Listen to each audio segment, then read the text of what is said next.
Like کریں، subscribe کریں، bell icon کو دبائیں تاکہ ہماری ویڈیو سب سے پہلے آپ کے پاس پہنچ سکے۔ لیکن ایسی مقدس رات جس میں خود رب فرماتا ہو، ہے کوئی بخشش کا طلبگار کہ میں اس کی خطا کو معاف کروں؟ لیکن ایسی مقدس رات میں کچھ ایسے بھی کم نصیب ہیں جن کی بخشش نہیں ہوتی۔ ایک تو سینے میں کینہ رکھنے والے، اور اس پر میں نے کل جمعہ میں تھوڑی سی روشنی ڈالی ہے، اس وقت مجھے اس پر تفصیلی گفتگو نہیں کرنا۔ مجھے بتانا ہے کہ اس رات جو نہیں بخشے جانے والے، ان میں جادو ٹونا کرنے والے بھی ہیں، یا جادو کرتے ہیں یا جادو کرواتے ہیں۔ یہ بلا عام ہو چکی ہے۔ جہاں کسی کو ترقی کی راہ پر دیکھا، جادو کروا دیا۔ جہاں کسی کی بچی کو خوبصورت یا کامیاب دیکھا، رشتہ نہ آئے، جادو کروا دیا۔ غرض کہ یہ بلا پھیل رہی ہے۔ مجھے مولا علی کرم اللہ تعالی وجہہ الکریم کا یہ قول بڑا پسند آیا، اور اسے آپ بھی ہمیشہ دل میں بٹھا لو، ہمیشہ۔ ارشاد فرماتے ہیں کہ ظالم مظلوم کی دنیا برباد کرتا ہے اور خود کی آخرت برباد کرتا ہے۔ میں اگر طاقتور ہوں اور میں نے اپنی طاقت کا مس یوز کیا، یعنی کسی کمزور پر میں نے زیادتی کی، تو کمزور کا کیا بگاڑوں گا؟ اس کی دنیا ہی تو خراب کر دوں گا۔ لیکن اس کی دنیا برباد ہو جائے گی اور میری آخرت برباد ہو جائے گی۔ تو ظالم مظلوم کی دنیا برباد کرتا ہے اور خود کی آخرت برباد کرتا ہے۔ جادو ٹونا کرنے والے جس پر جادو ٹونا کرتے ہیں یا کرواتے ہیں، اس کی دنیا برباد کرتے ہیں اور خود کی آخرت برباد کرتے ہیں۔ نہیں بخشا جائے گا وہ بندہ، نہیں بخشا جائے گا۔ آج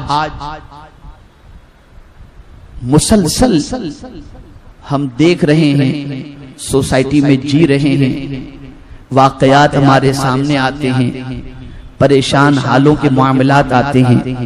تقریباً یہی ساری باتیں آتی ہیں کہ کسی نے کاروبار میں رکاوٹ، کسی کے گھر پہ سفلی علم، اور اللہ معاف فرمائے اگر میری بہنیں گھر میں سنتی ہوں تو میں بتاؤں کہ بہت ساری پریشانیوں کی جڑ یہ عورتیں ہیں جو مختلف باباؤں کے پاس، مختلف اس قسم کے ہر کام کرنے والوں کے پاس جاتی ہیں، اور جا کر کے اپنی ساری حسد کی آگ اور ساری جلن نکال کر کے خود کی بھی دنیا برباد کرتی ہیں اور آخرت، اور دوسرے کی بھی دنیا اور آخرت برباد کرتی ہیں۔ اس سے بچنا چاہیے۔ بچنے کے لیے اللہ نہ کرے اگر کوئی اس شرارت کا شکار ہو چکا ہے تو اسے چاہیے کہ میں چند عمل بتا دیتا ہوں، اسے اپنی زندگی کے اندر نافذ کر لے، اس کو اختیار کرے۔ اس کے عوض کے اندر اللہ عز و جل جادو کے اثرات سے بھی نجات عطا فرمائے گا، اور پروٹیکشن کے طور پر اللہ اس کے ذریعے حفاظت بھی فرمائے گا۔ ایک عمل تو یہ ہے کہ قبلہ رو، یعنی قبلے کی طرف رک کر کے روزانہ رات کو بیٹھیں یا کھڑے ہوں، آیت الکرسی کی تلاوت کریں اور قبلے کی طرف ایسے پھونکیں، پھر چہرہ قبلے ہی کی طرف رکھیں، دوسری مرتبہ آیت الکرسی پڑھیں اور ایسے پیچھے کی طرف، پیٹھ کی طرف پھونکیں، پھر چہرہ قبلے ہی کی طرف ہو، آیت الکرسی پڑھیں، دائیں جانب پھونکیں، پھر آیت الکرسی پڑھیں، بائیں جانب پھونکیں، پھر آیت الکرسی پڑھیں، اوپر کی جانب پھونکیں، پھر آیت الکرسی پڑھیں اور نیچے کی جانب پھونکیں۔ یہ 6 ڈائریکشن ہیں، front, back, right, left, up and down. یہ 6 جگہ پر اب آیت الکرسی پڑھ کر کے روزانہ رات کو اس کا حصار کر لیں۔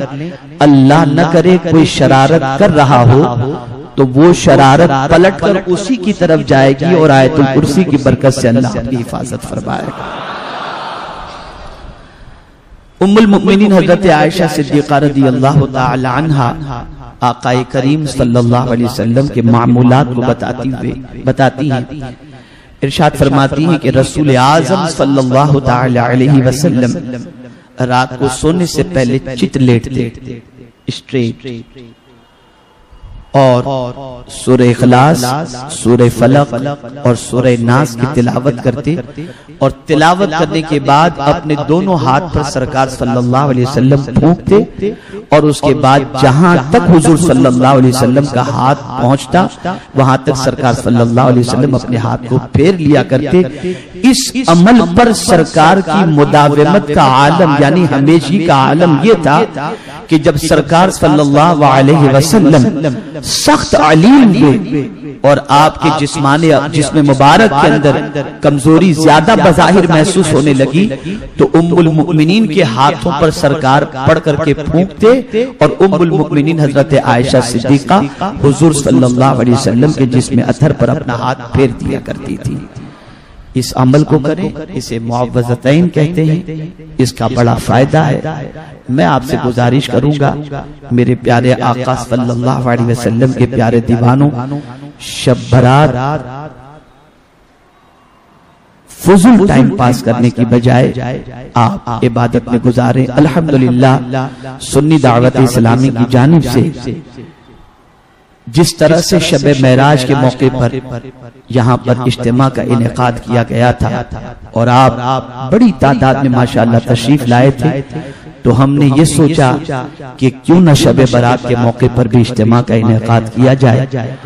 تو الحمدللہ شب برات کے موقع پر انشاءاللہ رات 1 بجے سے لے کر 2:30 بجے تک انشاءاللہ بیان و نعت کا سلسلہ ہوگا۔ 2:30 بجے انشاءاللہ ذکر اور دعا، 3 بجے تک یہ سلسلہ چلے گا انشاءاللہ، اور 3 بجے انشاءاللہ ہر آنے والے کے لیے سحری کا بھی انتظام انشاءاللہ پالا گلی سید عاشق شاہ بخاری مسجد کے اندر انشاءاللہ یہ اہتمام کیا گیا ہے۔ آپ سے میری گزارش ہے کہ آپ نے صرف آنا نہیں بلکہ لوگوں کو لانا ہے۔ بتائیے آئیں گے آپ لوگ انشاءاللہ؟ ٹائم 1 بجے کا اس کے لیے رکھا گیا ہے تاکہ آپ عشاء کی نماز کے بعد قبرستان کی حاضری، کھانا وغیرہ کھا کر قبرستان کی زیارت سے فارغ ہو کر کے آپ آ جائیں، اور پھر موضوع کا انتخاب بھی جو کیا گیا ہے وہ یہ ہے کہ عذاب قبر سے نجات کا ذریعہ۔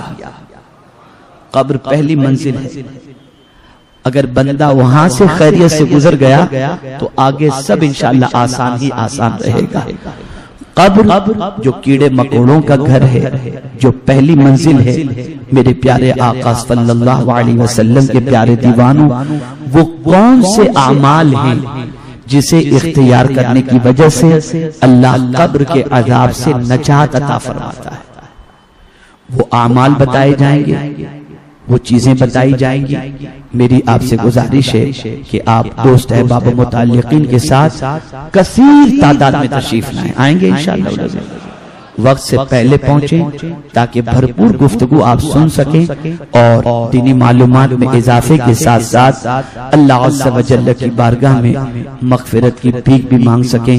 میرے پیارے آقا صلی اللہ علیہ وسلم کے پیارے دیوانوں، مجھے امید ہے کہ آپ ضرور بھی ضرور دوست احباب متعلقین کے ساتھ تشریف لائیں گے، اور ساتھ ہی ساتھ گزارش یہ ہے کہ جاتے ہوئے آپ مکتبہ طیبہ سے مبارک راتیں، اس لیے کہ شب برات کے بعد پھر شب قدر آنے والی ہے، مقدس مہینہ آنے والا ہے، آپ ان راتوں کے اندر، مقدس راتوں کے اندر کیا کرنا ہے، احادیث کی روشنی کے اندر جو مدلل اور مستند روایتیں موجود ہیں وہ اس کتاب کے اندر ہیں، آپ اس سے اکتساب فیض کر سکتے ہیں۔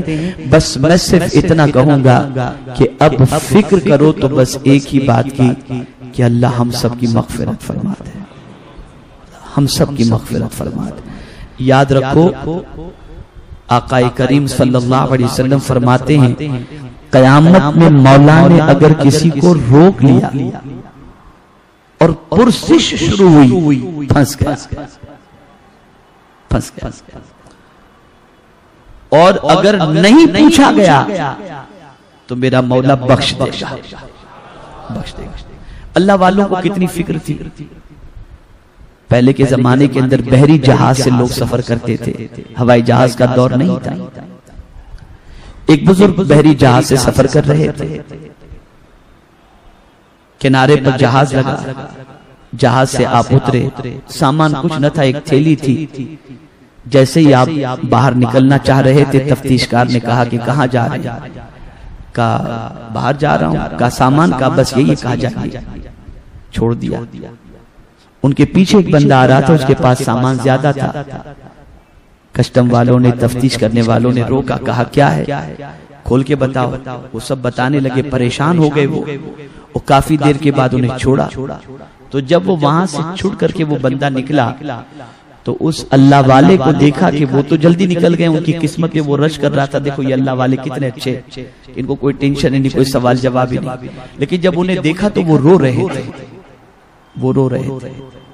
وہ شخص پوچھتا ہے کہ حضور کیوں رو رہے ہیں؟ آپ کو تو کوئی ٹینشن نہیں ہوا، رونے کی وجہ کیا ہے؟ ارشاد فرماتے ہیں مجھے اس وقت میدان قیامت یاد آ گئی۔ کہ میدان قیامت کہاں؟ کہا جس طرح سے یہاں تفتیش کرنے والے مجھے کہہ دیا جب آپ کے پاس کچھ ہے ہی نہیں تو چلے جائیں، کاش میرا مولا بھی قیامت میں اسی طریقے سے مجھے فرما دے، جا میرے بندے جنت میں چلا جا، جنت میں چلا جا۔ کاش میرا مولا، یہ اللہ والوں کی سوچ تھی۔ ہم تو دنیا میں اتنے ڈوب گئے کہ جیسے مرنا ہی نہیں ہے، کوئی کویشچن آنسر قبر کا ہے ہی نہیں، کوئی میدان قیامت کا معاملہ ہی نہیں، بس ہم اس میں ڈوب چکے ہیں۔ آخرت کی فکر کرو اور اللہ عز و جل کی بارگاہ میں توبہ و استغفار کی کثرت کرو۔ اللہ عز و جل آقا کریم صلی اللہ علیہ وسلم کی صدقہ و توفیل مجھے آپ کو سب کو قرآن و حدیث پر عمل کی توفیق عطا فرمائے، اچھوں کے صدقے، اچھوں کی دعاؤں کے صدقے، اچھوں کی نیکیوں کے صدقے، اچھوں کی مغفرت کے صدقے اللہ تعالی ہم سب کی مغفرت فرما دے اور ہم سب کو پروردگار اپنے فضل و کرم سے جنت کا حقدار بنا کر جہنم سے نجات عطا فرمائے۔